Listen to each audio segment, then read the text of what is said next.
Hello hi viewers, నేను మీ Botta Shivanna. Yes మీడియాకు స్వాగతం. ఇవాళ మార్నింగ్ న్యూస్లో భాగంగా మీకు సాక్షి, ఈనాడు, ఆంధ్రజ్యోతి ప్రధాన వార్తలు చూసే ప్రయత్నం చేద్దాం. జూబ్లీస్ ఎలక్షన్లో ఏం జరగబోతుంది, ఓటర్లు ఏమనుకుంటారు, అదేవిధంగా కాంగ్రెస్ పార్టీ మీద ప్రతిపక్షాలు ఎట్లా విమర్శలు చేస్తున్నాయనే విషయాన్ని తెలుసుకునే ప్రయత్నం చేద్దాం. మిత్రుల దయచేసి ఎస్ మీడియాను సపోర్ట్ చేయండి, సబ్స్క్రైబ్ చేయండి, అదేవిధంగా షేర్ చేస్తారని. సపోర్ట్ చేయడం అంటే ఓన్లీ చూసి వదిలిపెట్టడం కాదు, షేర్ చేయండి, అదేవిధంగా లైక్ చేయండి. 100% ఎస్సీ ఎస్టీ బీసీ మైనార్టీల గొంతుకుగానే ఈ బొట్ట శివన్న ఉంటున్న విషయాన్ని మరొకసారి తెలియజేస్తున్నాను మిత్రులారా. మన నినాదమే పేదోడి గోస, ఎస్ మీడియా భరోసా. అదేవిధంగా ఎస్సీ ఎస్టీ బీసీ మైనార్టీల అగ్రకుల పేదల ఎవరైతే మహనీయులరో వాళ్ళ ఆశయ సాధన కోసం తెలంగాణలో ఏకైక ఛానల్ ఏదైనా ఉందంటే అది ఎస్ మీడియా అనే విషయాన్ని మరొకసారి తెలియజేస్తున్నాను. ఒక్కసారి వార్త చూసే ప్రయత్నం చేద్దాం. వచ్చే ఏడాది నుంచి అధికారికంగా కోటి దీపోత్సవం జాతీయ పండుగ గుర్తించాలని కేంద్రానికి లేఖ రాస్తా. ఎన్టీఆర్ స్టేడియంలో జరిగిన కోటి దీపోత్సవ కార్యక్రమంలో రేవంత్ రెడ్డి అని చెప్పి ఒక వార్త రావడం జరిగింది మిత్రులారా. ఏదైతే కోటి దీపోత్సవం ఉందో ఆ కోటి దీపోత్సవాన్ని జాతీయ పండుగగా గుర్తించాలని చెప్పి వచ్చే సంవత్సరం నుంచి అధికారికంగా కూడా నిర్వహిస్తారంట ఈ కోటి దీపోత్సవ కార్యక్రమం. దానికి సంబంధించిన వార్త మిత్రులారా. మరో వార్త చూసే ప్రయత్నం చేద్దాం.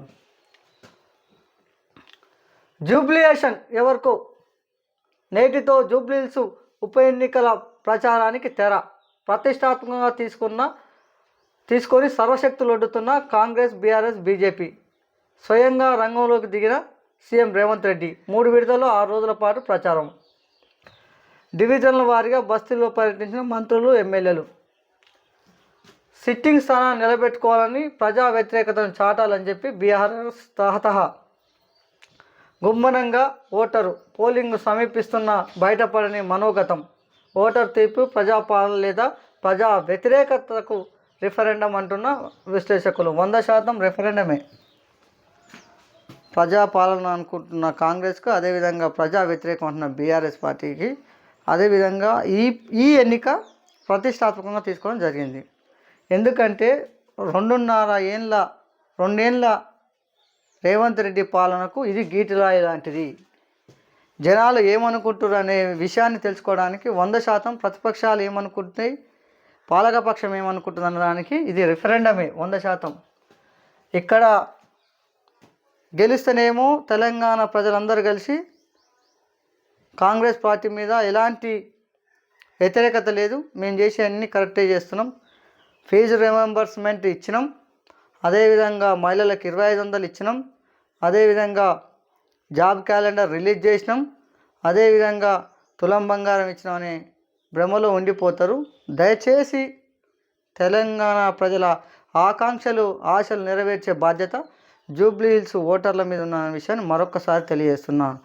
4 లక్షల ఓట్లు ఒకేసారి గంపగుత్తగా ప్రతిపక్ష పార్టీలకు వేసినట్టయితే, పాలకపక్షాన్ని ఒడగొట్టినట్టయితే 100% ఏవైతే 6 గ్యారెంటీలు, 420 హామీలు నెరవేర్చాలంటే 100% కాంగ్రెస్ పార్టీకి బుద్ధి చెప్పాల్సిన అవసరం ఉందనే విషయాన్ని తెలియజేస్తున్నాను. ఇక్కడ ఒక్కొక్క సీఎం రేవంత్ రెడ్డి దగ్గర 6 రోజులు ప్రచారానికి పోయిందంట. సచివాలయాన్ని మొత్తం వదిలిపెట్టిండు, పాలన గాలికి వదిలిపెట్టిండు. ఒక్క సీటు గెలవడం కోసం మంత్రులు, ఎమ్మెల్యేలు, చోటా మోటా లీడర్లు మొదలుపెట్టి అందరూ ఈ జూబ్లీహిల్స్ ఎలక్షన్లో ఉన్నారు. అంటే వీళ్ళకు ప్రజా సమస్యలు అవసరం లేదు. దానికి సంబంధించిన వార్త మిత్రులారా. దయచేసి ఎట్టి పరిస్థితుల్లో జూబ్లీహిల్స్లో కాంగ్రెస్ పార్టీ గెలవాల్సిన అవసరం లేదు. ఒకవేళ గెలిచినా, ఒకవేళ ఓట్లు వేయాలనుకున్నా నవీన్ యాదవ్ని చూసి మాత్రమే ఓట్లు వేయండి కాంగ్రెస్ పార్టీకి. అంతే తప్ప కాంగ్రెస్ పార్టీని కానీ, రేవంత్ రెడ్డి కానీ, కొంతమంది సౌటలను చూసి మాత్రం ఓట్లు వేయొద్దనే విషయాన్ని మరొకసారి తెలియజేస్తున్నాను మిత్రులారా. మరొక వార్త చూసే ప్రయత్నం చేద్దాం. కాంగ్రెస్ను ఓడిస్తేనే హామీలన్నీ అమలు అవుతాయి అని చెప్పి కేటీఆర్ అంటుండు. 100% ఓడియాలి, 100% ఓడిస్తే ఏవైతే హామీలు అన్ని హామీలు నెరవేరుతాయి. రేవంత్ కేసీఆర్లే బ్యాడ్ బ్రదర్స్ అంట. దమ్ము ధైర్యం ఉంటే బీజేపీ, బీఆర్ఎస్ ఒకటేనని నిరూపించాలి. రేవంత్ కేసీఆర్లను టైం ఉంటే రాష్ట్రానికి కేంద్రం ఏం చేసిందో వివరిస్తాను. ఢిల్లీలో బీఆర్ఎస్ కాంగ్రెస్ ఒప్పందం వాస్తవం కాదా? రేవంత్ బ్యాడ్ బ్రదర్స్ వ్యాఖ్యలపై కేంద్ర మంత్రి కిషన్ రెడ్డి కామెంట్స్ అని చెప్పి నిన్న ఎవరైతే కేటీఆర్ కిషన్ రెడ్డి బ్యాడ్ బ్రదర్స్ అని చెప్పి రేవంత్ రెడ్డి అన్నాడో దానికి కౌంటర్గా రేవంత్ రెడ్డి కేసీఆర్లే బ్యాడ్ బ్రదర్సు, ఇగో మీకు దమ్ము ధైర్యం ఉంటే బీజేపీ బీఆర్ఎస్ ఒకటని మీరు అంటున్నారు కదా, మరి అది నిరూపించగలుగుతారా అంటుండు. రేవంత్ రెడ్డికి కేసీఆర్కు టైం ఉంటే రాష్ట్రం కేంద్రం ఏమి ఇచ్చిందో వివరిస్తామని చెప్పి కిషన్ రెడ్డి అంటుండు. దానికి సంబంధించిన వార్త మిత్రులారా. మరో వార్త చూసాం. డిసెంబర్ 1 నుంచి పార్లమెంటు శీతాకాల సమావేశానికి షెడ్యూల్ ఖరారు. డిసెంబర్ 1 నుంచి ప్రారంభం కానున్న ఈ సమావేశానికి 19వ తేదీ వరకు కొనసాగుతాయని, 3 వారాల మొత్తం 15 సిట్టింగ్లు ఉంటాయి అని చెప్పి పార్లమెంటుకు సంబంధించిన ఏవైతే శీతాకాల సమావేశాలు ఉంటాయో ఆ సమావేశాలు ఈ నెల డిసెంబర్ 1వ తేదీ నుంచి 19వ తేదీ వరకు ఉంటుంది. దగ్గర 15 సిట్టింగ్లు ఉంటాయని చెప్పి షెడ్యూల్ విడుదల చేసిందంట మిత్రుల. దానికి సంబంధించిన వార్త. మరో వార్త చూసే ప్రయత్నం చేద్దాం. సులభతర న్యాయంతో సామాజిక న్యాయం, న్యాయశాస్త్ర భాషలను ప్రజలకు అర్థమయ్యేలా మార్చాలి మోదీ అని చెప్పి, పౌరులందరికీ న్యాయం సులభంగా అందాలి, కోర్టు తీర్పులను న్యాయపత్రాలను స్థానిక భాషలో తీసుకురావాలని చెప్పి ఇక ఓటుతోటి అంటే ఈ కార్యక్రమంలో ప్రధానమంత్రి కాబోయే సిజే జస్టిస్ సూర్యకాంత్ మాటామతి అని చెప్పి ఇద్దరు కలిసి ఒక్కడ ఉంటున్నారు. ఈ నెల 24వ తారీఖు తర్వాత సూర్యకాంత్ జస్టిస్గా ప్రమాణ స్వీకారం చేయబోతున్నాడు. దానికి సంబంధించిన ఆయనతో ఏమంటుండంటే సులభతరం న్యాయంతోనే సామాజిక న్యాయం జరుగుతుందంట అని చెప్పి ఒక వార్త రావడం జరిగింది మిత్రులారా.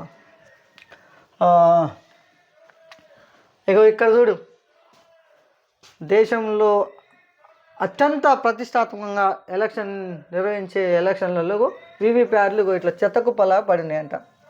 చెత్తకుప్పలలో వీవీప్యాడ్ స్లిప్పులు బీహార్లో నమస్తీపూర్ పెద్ద సంఖ్యలో వీవీప్యాడ్ స్లిప్లను రోడ్డు ప్రక్కన విసిరేసినట్లు ఉన్న వీడియోను ఒకటి కలకలం రేపుతుంది.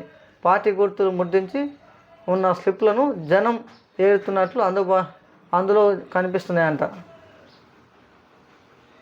ఇది సెంట్రల్ ఎలక్షన్ కమిషన్కు ఆ ఎలక్షన్ల మీద ఉన్న చిత్తశుద్ధి. ఇక్కడ చూస్తే అర్థమవుతుంది.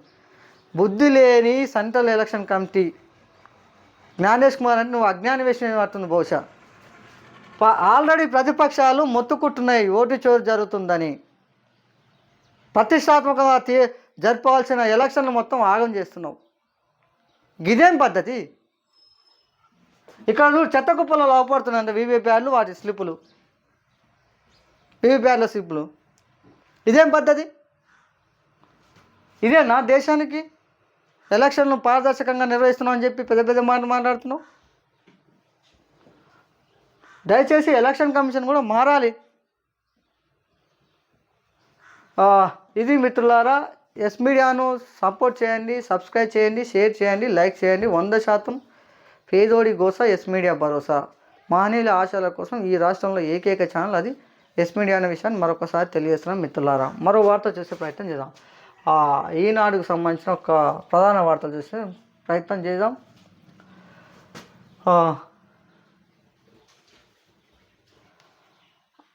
అందరి నోటా జూబ్లీహిల్స్, నేటితో ఉప ఎన్నికల ప్రచారానికి తెర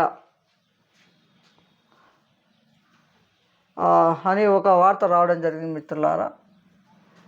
2 తెలుగు రాష్ట్రాల్లో ఉత్కంఠంగా రేపుతున్న జూబ్లీహిల్స్ ఉప ఎన్నికల పతాక స్థాయికి చేరింది. బీఆర్ఎస్, కాంగ్రెస్, బీజేపీ శ్రమిస్తున్నాయి. ఆదివారం సాయంత్రం ప్రచారానికి తెరపడనుంది. ఈ నెల 11న పోలింగ్ జరగనుండగా 14న ఫలితం రానుంది. మొత్తం 58 మంది అభ్యర్థులు రంగంలో ఉండగా ప్రధానంగా బారాస, కాంగ్రెస్, భాజపాల మధ్య పోటీ నెలకొన్నది. బారాస ఎమ్మెల్యే మాగంటి గోపీనాథ్ మృతితో ఉప ఎన్నికలు అనివార్యమైనవి. ఆయన భార్య మాగంటి సునీత పోటీ చేస్తుండగా అధికార పార్టీ నుంచి నవీన్ యాదవ్, భాజపా నుంచి లంకల దీపక్ రెడ్డి బరిలో ఉన్నారు. 3 పార్టీలు ఈ ఎన్నికలను ప్రతిష్టాత్మకంగా తీసుకున్నాయి. అభివృద్ధి సంక్షేమం నినాదంతో కాంగ్రెస్ తరపున సీఎం రేవంత్ రెడ్డి స్వయంగా ఎన్నికల ప్రచార బాధ్యతలు చేపట్టారు.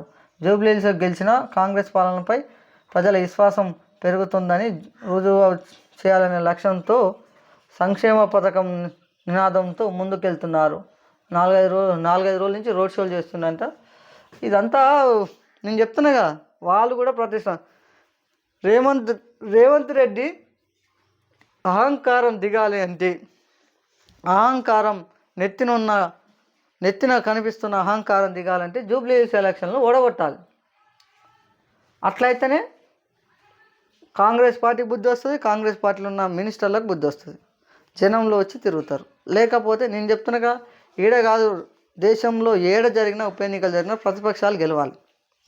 ఎట్లయితే గెలిస్తే ఏమైందంటే పాలకపక్షం ఇంకా మంచిగా పనిచేయడానికి ఆస్కారం ఉంటుంది. దయచేసి ఆ విషయంగా ఆలోచన చేయాల్సిన అవసరం ఉంది. Happy birthday to Revanth ji అని చెప్పి మోదీ రాహుల్ ఇద్దరు చెప్పారంట. నిన్న రేవంత్ రెడ్డి బర్త్డే ఉంటే రేవంత్ రెడ్డి గారు నిన్న చెప్పలేకపోయినా belated happy birthday to you Telangana CM గారికి. లౌకిక పునాదులపై ఏర్పడిన పార్టీ కాంగ్రెస్ అని చెప్పి ఇగో బట్టి విక్రమార్క అంటున్నాడు. మిస్టర్ రేవంత్ రెడ్డి నేను భయపడను అని చెప్పి కిషన్ రెడ్డి జీ అంటుండు. బారాసా కాంగ్రెస్ మధ్య పోటీ అని చెప్పి 6 గ్యారెంటీలు అమలు కావాలంటే కాంగ్రెస్ను ఓడించండి అని చెప్పి కేటీఆర్ అంటున్నాడు.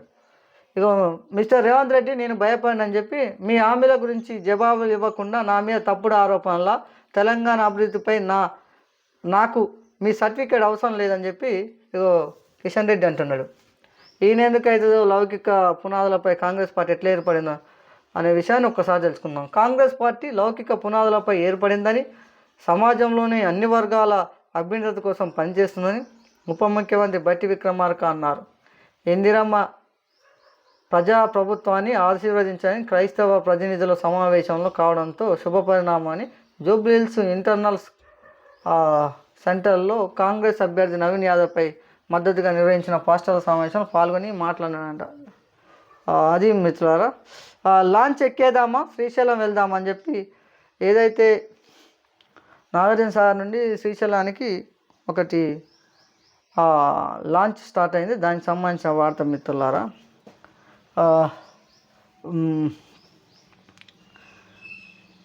పంటి బిగువన భరించాల్సిందేనా అన్న ఒక వార్త రావడం జరిగింది. దీని సారాంశం ఏంటంటే, ఏదైతే దంత వైద్యానికి సంబంధించిన ఇలాంటి చర్యలు ఆసుపత్రుల్లో ఒక్కొక్క ఆసుపత్రి చాలా ఉండేయంట. వాటన్నిటి నిరుపయోగంగా అసలుకి పని చేయకుండా ఏం పని లేకుండా అక్కడ దాన్ని వాడట్లేదంట. దానికి సంబంధించిన వార్త ఒక్కసారి చూద్దాం. వైద్య కళాశాలలు ఏరియా ఆసుపత్రిలో అరకొరగా దంత వైద్య సేవలు, వైద్యులు పరికరాలు లేక నిరుపయోగంగా యూనిట్లు, వేలు ఖర్చు చేయలేకపోతున్న గ్రామీణులు. వాస్తవానికి కూడా పంటి నొప్పి బాధ వర్ణనాతీతం. 100% దీనికి ఏవైతే ఉన్నాయో నిధులు ఇవ్వాల్సిన అవసరం ఉంది. అదేవిధంగా వైద్య పరికరాలు కూడా ఇవ్వాల్సిన అవసరం ఉంది. వైద్యులను కూడా కేటాయించి వారికి అవసరమైన పరికరాలు ఇవ్వాల్సిన అవసరం ఉంది. సూర్యాపేట జిల్లా తుంగతుర్తిలో ఏరియా ఆసుపత్రి దంత విభాగం ఉన్న డెంటల్ చైర్ గత కొన్నాళ్ళుగా నిరుపయోగంగా ఉన్నది. ఇక్కడ దంత విభాగం ఉన్నప్పటికీ పంటి సమస్యలతో వచ్చే రోగులకు అవుట్ పేషెంట్ ఓపీ ఇన్పేషెంట్ సేవలు అందడం లేదు. ఒక తుంగతుర్తిలో కాదు, రాష్ట్రంలో వందల సంఖ్యలో సర్కారు దవాఖానాల్లో దంత సేవలు అందటం లేదు. సామాజిక ఆరోగ్య కేంద్రాలు, ఏరియా ఆసుపత్రి, జిల్లా ఆసుపత్రుల బోధన ఆసుపత్రులు ఇలా అన్ని చోట్ల ఆ విభాగాలు నామాత్రంగా ఉన్నాయి. రాష్ట్రంలో దంత సమస్యలతో బాధపడే వారి సంఖ్య రోజురోజుకు పెరుగుతున్నది. ముఖ్యంగా గ్రామీణ ప్రాంతంలో ఫ్లోరైడ్ ప్రభావితం, ఇతర కారణాలతో పిల్లల నుంచి వృద్ధుల వరకు బాధితులుగా మారి, ఈ నేపథ్యంలో ప్రాథమిక దశలో పంటి సమస్యను గుర్తించేందుకు వైద్యం చేసేందుకు వీలుగా 30 పడకల సామాజిక ఆరోగ్య కేంద్రాలు, అదేవిధంగా 100 నుండి 200 పడకల ప్రాంతీయ, జిల్లా ఆసుపత్రిలో డెంటల్ యూనిట్లను ఏర్పాటు చేశారు. శస్త్రచికిత్సకు వీలుగా 225 పడకల పైబడిన బోధన ఆసుపత్రులను నెలకొల్పారు. పేరుకే యూనిట్లు ఉన్న వైద్య సిబ్బంది కొరత, అరకొర పరికరాలు, చాలా చోట్ల దంత వైద్యశాలకు సేవలు లేవంట అని చెప్పి ఇక రాష్ట్రంలో ఇన్నిటి కాడ ఉపయోగంగా నిరుపయోగంగా ఉన్నాయంట ఇవి. దయచేసి దీని మీద కూడా దృష్టి పెట్టాల్సిందే. ఎవరైతే వైద్య శాఖ మినిస్టర్ దామోదర్ అన్న దీని మీద దృష్టి పెట్టాల్సిన అవసరం ఉన్నది. చాలా చెప్పుకోలేని బాధ, వాస్తవానికి కూడా దంతకు సంబంధించింది. దయచేసి దాన్ని కూడా అర్థం చేసుకుంటారని మనస్ఫూర్తిగా కోరుకుంటున్నా. 60,000 కోట్లతో రహదారుల అభివృద్ధి అని చెప్పి మంత్రి కోమరెడ్డి వెంకటరెడ్డి అన్న మాటలు ఒకసారి చూసే ప్రయత్నం చేద్దాం. రాష్ట్రంలో 60,799 కోట్లు రహదారుల నిర్మాణాన్ని చేపట్టినట్టు రాష్ట్ర రోడ్లు రవాణాల శాఖ మంత్రి వెంకరెడ్డి గారు అన్నారు. మరో 28,000 కోట్లు పనులు ప్రతిపాదన ఉన్నట్లు ఆయన ఒక ప్రకటనలో వెల్లడించారు.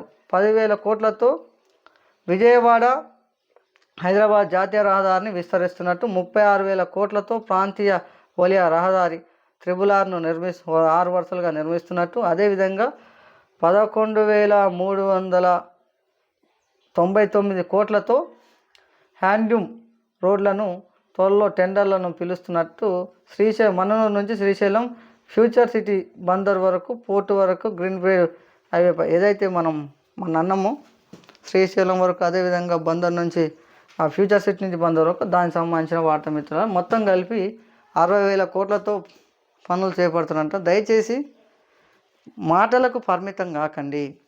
2 సంవత్సరాలుగా అదే పనిలో ఉన్నారు. కనీసం ఇప్పటికి కూడా మునుగోడు ప్రాంతంలో కొన్ని విలేజ్లకు బాటలే లేవు. స్వయంగా ఎమ్మెల్సీగా ఉన్న నీలికంటి సత్యం ఊరికి కూడా బాట లేని పరిస్థితి. ఇప్పటివరకు కొన్ని ఊర్లకు అసలు బాట అంటే ఏందో కూడా తెలియని పరిస్థితిలో కొన్ని ఊర్లు ఉన్నాయి. దయచేసి అంధకారంలో ఉన్నాయి. అక్కడ పోవడానికి రాకపోకలు లేని పరిస్థితి. సోలిపురం లాంటి ప్రాంతాలకు ఇంకా ఏమైనా నత్తనడకన పనులు నడుస్తున్నాయి. స్వయంగా రహదారుల మినిస్టరే కదా, వాళ్ళ తమ్మని కాన్సెన్సే కదా. ఇక్కడ కూడా అదే పరిస్థితి. చాలా విలేజ్లకు దామెర లాంటి మునుగోడు కాన్సెన్సీ, ఆ దామెర నాంపల్లి మండలం దామెరకు రోడ్లు లేక మా రాజగోపాల్ రెడ్డి మంచోడే కానీ మా ఊరుని పట్టించుకోవట్లేడని చెప్తారు. ఇది రహదారుల మినిస్టర్ గారు. మాటలు చెప్పకండి. మాటలతో మాకు అయ్యేది కాదు, కడుపు నిండదు. మీరు పని చేసి ఈ మాటలు చెప్తే బాగుంటుంది అనేది మరొకసారి తెలియజేస్తున్నాం. 6 ఏళ్ళుగా నోటీసులతోనే సరి అంట.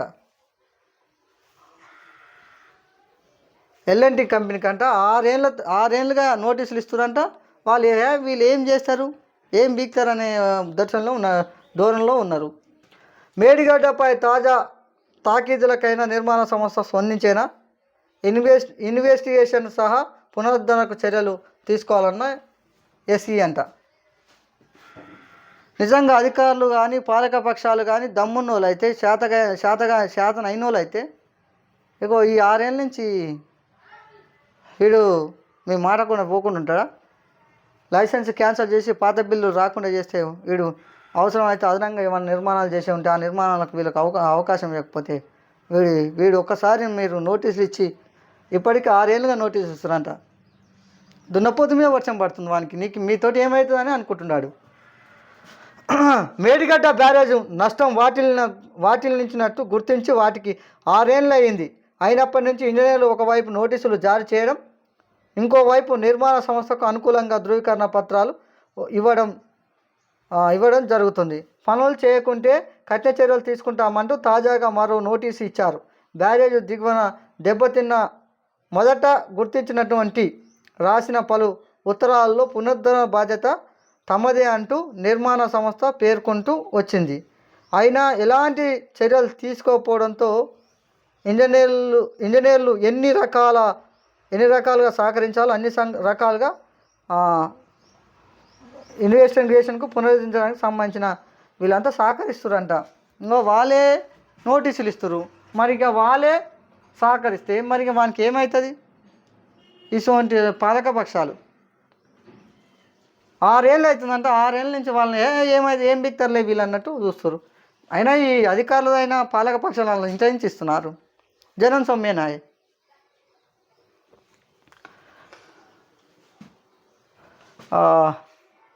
పార్లమెంట్లో ఢిల్లీలో ఒకటి నుంచి పార్లమెంట్ సమావేశాలని చెప్పి ఒక వార్త రావడం జరిగింది మిత్రులారా. దానికి సంబంధించిన వార్త.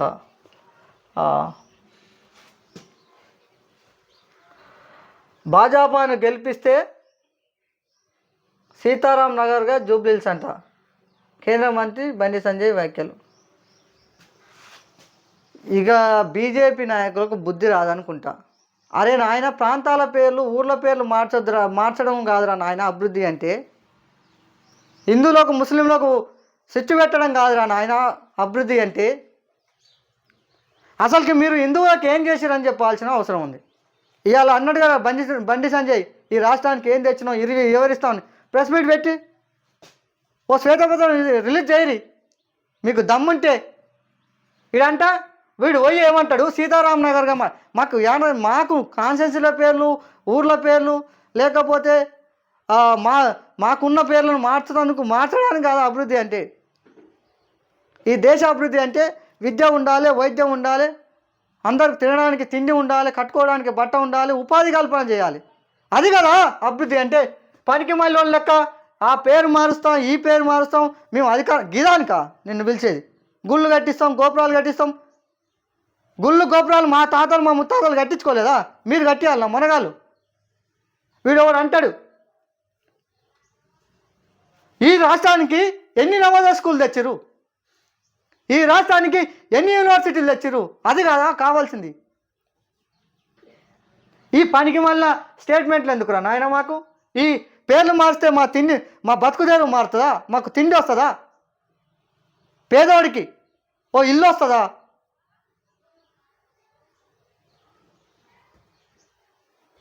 మా పిల్లలకు చదువులు వస్తాయా? దీని మీద మాట్లాడాలి. ఎవడు ఒక్కొక్కడు ఏమంటాడు, వీడెవడో ముస్లింలకు వాడెవడో మంత్రి పదవి ఇచ్చినట్టు, పుణ్యానికి దానం వేసినట్టు, వీడెవడేమో ఈ దేశం ముస్లింలే కాదన్నట్టు. అభివృద్ధి మీద చర్చ జరగాలి. ఈ రాష్ట్రానికి ఎవడు ఎంత అభివృద్ధి చేసిండు, ఈ ఎస్సీ ఎస్టీ బీసీలను ఎవడు ముందుకు తీసుకుపోయిండు, సామాజిక న్యాయం ఏం జరిగింది, భారత రాజ్యాంగంలో డాక్టర్ బాబాసాహెబ్ అంబేద్కర్ రాసినటువంటి రాజ్యాంగాన్ని ఎవడు అమలు పరుస్తున్నాడు, దాని మీద జరగాలి చర్చ. కానీ వీడెవడో పేరు మారుస్తాడంట దీనికానే. దయచేసి మిత్రులారా, ఇటువంటి కుటిలమైన మనస్తత్వం గలవారిని 100% గుర్తించవలసిన అవసరం ఉంది. ఎస్సీ ఎస్టీ బీసీలను ఇలాంటి వాళ్ళను రాష్ట్రం నుంచి తరిమి కొట్టవలసిన అవసరం ఉంది. మిత్రులారా, దయచేసి ఎస్ మీడియాను సపోర్ట్ చేయండి, షేర్ చేయండి, అదేవిధంగా లైక్ చేయండి. మనస్ఫూర్తిగా కోరుకుంటూ మరో వార్త చూసే ప్రయత్నం చేద్దాం. ఆంధ్రజ్యోతిలో ఏమంటుంది అని ఒక్కసారి చూసే ప్రయత్నం చేద్దాం మిత్రులారా. వారానికి 3 సార్లు జంక్ ఫుడ్ అంట. 19 నుంచి 25 ఏళ్ళ వయసున్న విద్యార్థులలో 46% మంది తీరు ఇదే అంట. వారంలో 3 సార్లు అంట పిజ్జాలు, బర్గర్లు, ఫాస్ట్ ఫుడ్ సెంటర్లు ఇక్కడనే తింటురంట. దానికి సంబంధించిన వార్త మిత్రులారా. జంక్ ఫుడ్ తినేవారి అమ్మాయిలే ఎక్కువ. ఆహారానికి హానికరం అని తెలిసినా తింటున్నారు. ఫాస్ట్ ఫుడ్పై వారానికి 300 పైగా రూపాయలు ఖర్చు చేస్తారంట. హైదరాబాద్ విద్యార్థులపై అధ్యయనం. ఏదైతే ఫాస్ట్ ఫుడ్ అదేవిధంగా బేకరీకి సంబంధించిన ఫుడ్లు వారానికి 3 సార్లు తింటారంట. అందులో మహిళలే ఎక్కువ అంట. మహిళలే ఎక్కువ. ఇది ఆరోగ్యానికి హానికరం. వాస్తవానికి కూడా అన్ని రకాల రోగాలు రావడానికి ఈ జంక్ ఫుడ్డే కారణం అని చెప్పి అనేక సర్వేలు చెప్తున్నాయి, అనేక మంది డాక్టర్లు చెప్తున్నా. అయినా కానీ మారట్లేదు. 100% మారాల్సిన అవసరం ఉన్నది. ఎవరు కాలే ఏంటంటే తిండి కాడ ఎవరు రిస్ట్రిక్షన్ పెట్టరు. ఎవరు కాలే స్వయంగా మారాలి. ఆరోగ్యమే మహాభాగ్యం. ఇలాంటి జంక్ ఫుడ్ తినడం వల్ల హెల్త్కి సంబంధించిన చాలా ఇష్యూలు వస్తాయి. దానికి సంబంధించిన ఒక్కసారి ఈ జంక్ ఫుడ్ తింటే ఏమవుతుందో ఒక్కసారి చూసే ప్రయత్నం చేద్దాం. రోడ్డు పక్కన పానీపూరి బండ్ల దగ్గర, చాటు బండాల దగ్గర, ఖరీదైన బహుళ కంపెనీల ఫాస్ట్ ఫుడ్ చైనింగ్లో ఎక్కడ చూసినా ఎక్కువ కనిపించేది యువకులే. పానీపూరి, దహాయిపూరి, సమోసా, చాటు, వడబాబు, పాన్ బజ్జీ, బర్గరు, పిజ్జాలు వంటి తింటూ శీతపానీయాలు తాగుతూ కాలక్షేపం చేస్తున్నారు. ఇలా జంక్ ఫుడ్ తినడానికి హైదరాబాద్ నగరంలో కాలేజీ విద్యార్థులు బాగా అలవాటు పడిపోయారు. ఈఎస్ఐసి మెడికల్ కాలేజ్లో కమ్యూనిటీ మెడిసిన్ విభాగంలో చెందిన అధ్యయనంలో తేలింది. ఈ స్టడీలో పాల్గొన్న 46% మంది కనీసం వారానికి 3 సార్లు అంట, కనీసం 3 సార్లు ఈ తరహా తిండి తింటున్నట్లు, జంక్ ఫుడ్ తింటున్న వాళ్ళు అమ్మాయిలే ఎక్కువ మంది ఉన్నట్లు అధ్యయనంలో వెల్లడైందంట. హైదరాబాద్లో 409 మంది విద్యార్థులను ప్రశ్నించగా అందులో 18 నుంచి 25 ఏళ్ళ మధ్య వయసులే 67% అమ్మాయిలు ఉన్నారంట, 33% అబ్బాయిలు ఉన్నారంట ఈ జంక్ ఫుడ్ తినే దాంట్లో. దయచేసి ఇది హెల్త్కు మంచిది కాదు. విద్యార్థులు దీని మీద అవగాహన తెలుసుకోవాల్సిన అవసరం ఉంది మిత్రులారా. మరో వార్త చూసే ప్రయత్నించాను. జూబ్లీ తీర్పులో రాష్ట్రంలో కొత్త తుఫాను. 4 లక్షల మంది ఓటర్లతో 4 కోట్ల మంది మీరు వేసే ఓట్లతో కాంగ్రెస్ దిమ్మ జరగాలి. ఎగురుతున్న వాళ్ళందరికీ తోకలు కత్తిరిస్తాం. ఆకు రౌడీలను రేవంత్ రెడ్డి కూడా కాపాడలేడు. ఎర్రగడ్డ రోడ్ షోలో కేటీఆర్ అని చెప్పి ఎవరైతే కేటీఆర్ ఏమంటుండంటే జూబ్లీ హిల్స్ ఇచ్చే తీర్పే తుఫాన్ లాగా కొత్త తుఫాన్ మారబోతుంది. 4 లక్షల మంది 4 కోట్ల మంది ఆశలు నెరవేర్చే బాధ్యత మీ మీద ఉంది. అదేవిధంగా ఎవరైతే ఆకు రౌడీలు ఉన్నారో వాళ్ళను మా అధికారం రాగానే వాళ్ళ సంగతి చూస్తామని చెప్పి హెచ్చరించడం జరిగింది మిత్రులారా. దానికి సంబంధించింది రేవంత్ కేసీఆరే బ్యాడ్ బ్రదర్స్. వాళ్ళిద్దరూ తెలంగాణ పాలిట శాపం. వారికి మూడో బ్యాడ్ బ్రదర్గా అసదుద్దీన్ తోడయ్యారు. అసమర్థత కప్పిపుచ్చుకునేందుకే బీజేపీపై నెపం. బీజేపీ బీఆర్ఎస్ ఏ అంశంలో ఒకటయ్యాయి. సీఎం రేవంత్ రెడ్డిపై కిషన్ రెడ్డి వ్యాఖ్యలు అని చెప్పి ఒక వార్తను కేటీఆర్ తర్వాత ఏమంటుండంటే కేసీఆరే అదేవిధంగా రేవంత్ రెడ్డి బ్యాడ్ బ్రదర్స్, అదేవిధంగా మూడో బ్రదర్స్గా ఓవైసీ కూడా దానికి అంటగాకుతుందని చెప్పి నిన్న కిషన్ రెడ్డి గారు అన్నారు. వాటికి సంబంధించిన వార్త మిత్రులారా. మరో వార్త చూసే ప్రయత్నం చేద్దాం. కేటీఆర్ నెంబర్ 1 దొంగ. ఆయనకు 1000 కోట్లు ఎలా వచ్చాయి? హిందూ వర్సెస్ ముస్లిం అన్నట్టుగానే ఎన్నిక. హైడ్రా పేరుతో కూల్చిన ఇళ్ళన్నిటి హిందువులే. అక్కడ ఏంది ముస్లిం ఎవరు కూలలేదు, ఓన్లీ హిందువులే కూలి అంట. ఇక ఈయన మాటలతోటి నేను ఏగలేని, వీటితో ఈయనకి బుర్రలేనోడు ఈయన ఎట్లా మినిస్టర్ అయిందో ఇక మరి ఎవరు ఏం చెప్పలేరు. కానీ ఇక మాటలే వరస్ట్ మాటలు. గుంభనంగా ఉత్కంఠం రేపుతున్న జూబ్లీస్ ఓటర్ తీరు. మనసులో మాట బయట పెట్టేందుకు సస్యమేరా. ఏ పార్టీకి ఓటు వేస్తారో చెప్పేందుకు నిరాకరణ. పార్టీలు గుబులు పిటిస్తున్న సైలెంట్ ఓటర్లు 6% ఈ కేటగిరీలో ఉంటున్నారని సర్వేలు. పైసలు ఇచ్చిన పార్టీకే ఓటు అంటున్న కొందరు. బస్తీ పెద్ద మనిషి చెప్పిన పార్టీకే అన్న మరికొందరు. స్పష్టంగా అభిప్రాయం చెబుతున్న పార్టీ అభిమానులు 100%. గతంలో ఏ ఉప ఎన్నిక చూసినా ఆ ఉప ఎన్నికలలో ఓటర్లు ఎవరికి చెప్తే, ఎవరు తమ మనసులో మాట చెప్తే ఎవరికి కంట అవుతామన్న ఆలోచనలో ఉన్నారు. ఒకప్పుడేమో కట్టర్గా కాంగ్రెస్, సిపిఐ, టీడీపీ ఇట్లుండేది క్యాడర్. ఇప్పుడు అట్లా ఏం లేదు. ఎవడు పైసలు ఇస్తే వానికి ఓట్లు వేయాలనే మనస్తత్వం ఉంది కాబట్టి ఎవరు చెప్పట్లేదు. ఎవడు చెప్తే ఎందుకు మా వీళ్ళు వెళ్ళి తంట అని అదే పనిలో ఉన్నట్టుంది. చూడబోతే 10% మంది అసలు చెప్పట్లేదంట. పెద్దల మధ్య జూబ్లీస్ పోటీ. 3 పార్టీల ముఖ్య నేతలు ప్రతిష్టాత్మక ఎన్నిక. తామే అభ్యర్థులమంటూ ప్రచారం. పరస్పర తీవ్ర వ్యాఖ్యలతో ప్రసంగాలు మంటలు. వీధులకు సీఎం, కేంద్ర మంత్రి విరామం. రేవంత్, కిషన్, కేటీఆర్, హరీష్ రావులదే కీలక పాత్ర. రాష్ట్ర నేతలందరూ మోహరించిన పార్టీలు. అపార్ట్మెంట్లు ఎక్కి దిక్కు నేతలు ఆపసాపాలంట. ఇట్లుంటుంది ఇది. ఎక్కడ జనాలకు పాలన అందించే విధంగా, అదేవిధంగా అధికారులను జనాల దాకా తీసుకొచ్చే కాడ గిట్ల పోటీ పడితే తెలంగాణ నెంబర్ 1 రాష్ట్రం అవుతుంది. కేసీఆర్ ప్రకటించినట్టు డల్హాస్ కానీ, వాటికన్ సిటీ కానీ, అదేవిధంగా ప్రపంచంలో నెంబర్ 1 స్థానం ఉంచిన హైదరాబాద్ నెంబర్ 1 స్థానం ఉంచాలంటే ఇవాళ ఎట్లయితే పోటీ పడుతుర్రో ప్రతి ఇంటికి పోయి, అయ్యా మీకు పింఛన్ వస్తుందా, అయ్యా మీకు ఉద్యోగం వచ్చిందా, మీ పిల్లగాడు ఏం చదివిండు, మీకు యూనివర్సిటీలు ఉన్నాయా, స్కూళ్ళు ఉన్నాయా, కార్పొరేట్ స్థాయిలో మా స్కూల్లో విద్యాబోధన ఉందా, కంప్యూటర్లు ఇస్తున్నామా అన్న దాని మీద ఇగో శ్రద్ధ ఉంటే 100% గీడ పెట్టలేదు. ఏమైనా ఈ ఒక్క సీటు పనికి మళ్ళీ ఒక్క సీట్ గెలవడానికి ఇక మొత్తం కాంగ్రెస్ అదే పని, బీజేపీ అదే పని, ఇక బీఆర్ఎస్ అదే పని. మరో వార్త చూసే ప్రయత్నం చేద్దాం మిత్రులారా. డిసెంబర్ 1 నుంచి పార్లమెంట్ సమావేశాలంటే అది 3 వారాలు జరుగుతున్నాయంట. 19 వరకు పొడిగింపు అంట. పార్లమెంటరీ వ్యవహారాల మంత్రి రిజిజు వెల్లడి అంట. ఈ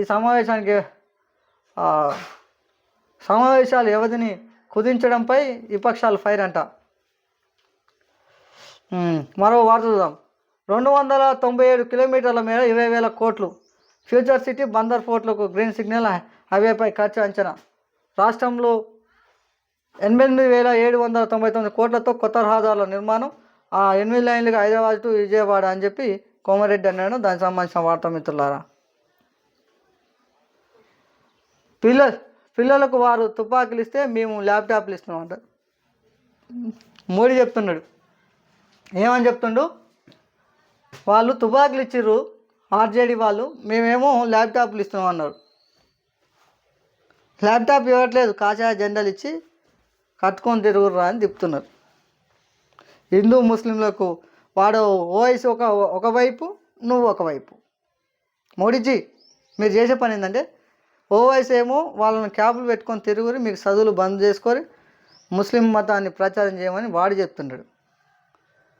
వాడిని బూసిగా చూపెట్టి నువ్వేమో కాషాయ జెండాలు కప్పుకొని తిరగండి, ఈ దేశానికి ఎప్పుడు మమ్మల్ని పాలకులను చేయండి, మీకేం చేయకున్నా జై శ్రీరామ్ అంటే చాలు మీకు కడుపు నింత అని చెప్పి ఎవరికి ఎన్ని ఉద్యోగాలు దేశం, ఈ దేశంలో యువత, ఈ దేశంలో ప్రపంచ దేశాలు ఈ దేశం యువత అత్యధికంగా ఉన్నది.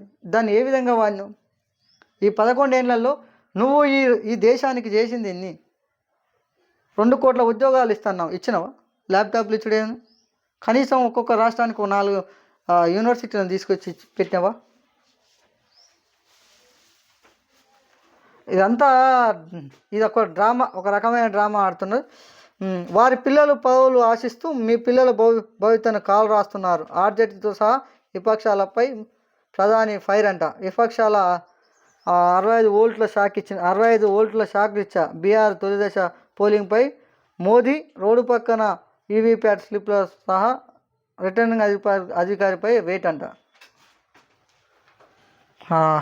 నా కుమారుడు ముత్తుడిపై దర్యాప్తు జరపాలని చెప్పి మాగంటి గోపీనాథ్ వాళ్ళ అమ్మ ఒక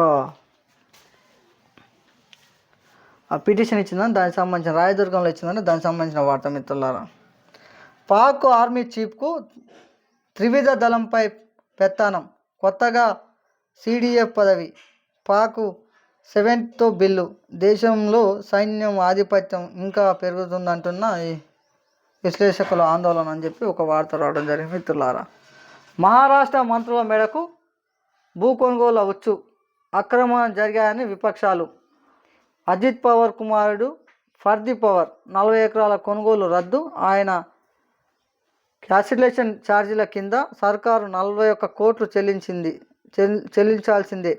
రవాణా మంత్రి ప్రతాప్ సర్కారుపై భూ అక్రమ కొనుగోలు ఆరోపణలు.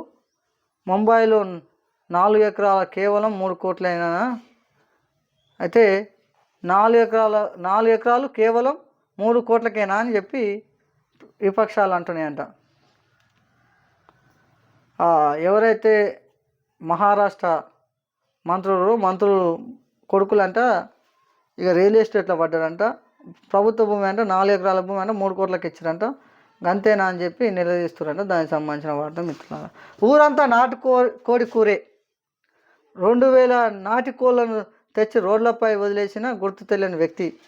ఎగబడి పట్టుకపోయిన జనం. హన్మకొండ జిల్లా ఎల్కతుర్తిలో ఘటన. కోళ్లను ఆరోగ్య సమస్యలు లేవని నిర్ధారించిన వైద్యులు. ఘటనపై స్థానికులలో చర్చ అని చెప్పి ఎవరంటే గుర్తు తెలియని వ్యక్తులు నాటుకోళ్ళను తీసుకొచ్చి వదిలిపెట్టిపోయారంట. దానికి సంబంధించిన వార్త మిత్రులారా. ఇక్కడ నిన్న ఎలక్షన్ ప్రచారంలో భాగంగా హోరాయన పొంగులేటి శ్రీనివాసరెడ్డి పోయి ఏమని చెప్తున్నంటే, మీకు ఇంటిగ్రేటెడ్ స్కూళ్ళు కట్టిస్తాం, జూబ్లీస్లో కూడా రాష్ట్రం మొత్తం కట్టిస్తున్నాం, అని చెప్పడం జరిగింది మిత్రులారా. నేను ఒకటే సూటిగా అడుగుతున్నాం. రాజగోపాల్ రెడ్డి ఎగిరెగిరి దుంకే రాజగోపాల్ రెడ్డి కూడా సూటిగా ఒక క్వశ్చన్ వేయదలుచుకున్నాం. మీరు ఇంటిగ్రేటెడ్ స్కూళ్ళు శంకుస్థాపన చేసి దగ్గర సంవత్సరాలు దాటింది. మరి దాని కథ ఏంది? మీరు మునుగోలు లోకల్లో 69 నెంబర్ ఏదైతే సర్వే నెంబర్ గుర్తించారో 68వ నెంబర్ సర్వే, ఆ సర్వే నెంబర్ సంబంధించిన భూమి ఏమైనట్టు, ఇంటిగ్రేటెడ్ స్కూల్ ఎటు పోయినట్టు రాష్ట్రంలో దయచేసి మిత్రులారా అర్థం చేసుకోండి. రాష్ట్రంలో 7 ఇంటిగ్రేటెడ్ స్కూళ్ళు శంకుస్థాపనలకే పరిమితమైనది తప్ప దాన్ని పూర్తి చేసే పనిలో ఈ రాష్ట్ర ప్రభుత్వం లేదు. విద్యా ఉపాధి వైద్యంలో మా అంత తీస్మార్కారు లేరని చెప్తున్నారు తప్ప ఇప్పటివరకు అది అయ్యింది లేదు, పోయేది లేదు. దయచేసి ఇది అర్థం చేసుకుంటారని దయచేసి తెలంగాణ ప్రజలు, అదేవిధంగా ముఖ్యంగా జూబ్లీహిల్స్ ఓటర్లు కాంగ్రెస్ పార్టీని ఓడించండి, హామీలన్నింటినీ అమలు చేయండి. దయచేసి నాకు ఈ అవకాశం ఇచ్చిన మీ అందరికీ ప్రత్యేక ధన్యవాదాలు తెలియజేస్తున్నాను మిత్రులారా.